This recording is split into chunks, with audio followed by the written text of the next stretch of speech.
Hey guys, on today's video, we're going to be downloading the Xbox app right here on iPhone, iPad, or iPod Touch. It's the exact same instructions for all of them. Let's go right into your App Store. In your App Store, all we have to do is just search. So it's on the bottom far right. We're going to tap and search. Then up here, we're just going to type in Xbox for now.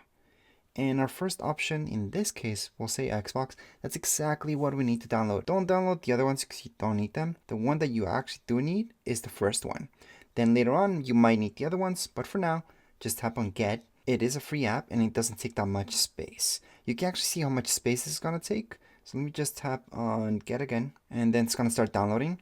Let me just tap on the app itself, and we're going to see exactly how big this is. So if I scroll down, I'm going to see a little bit more information about this app, which includes the size, which is only 96 megabytes. Again, pretty small. It's also going to tell you which iPhones or iPads or iPod Touch this will work on. So basically, as long as you have your iPad at iPad OS 12 and up, you're good to go. Same goes with your iPod Touch and iPhones, same deal. As long as you have iOS 12 and up, this will download just fine. So as mentioned, this is a really small app, so that's why it downloaded so fast. I'm just going to open it up.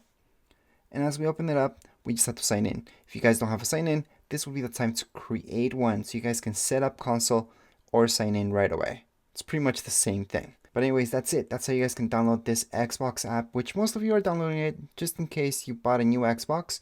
This is the fastest way to set it up. Anyways, that would be it for this video. If you guys have any questions, comments, you guys can write down here in the comments area. Don't forget to subscribe and rate. Thank you.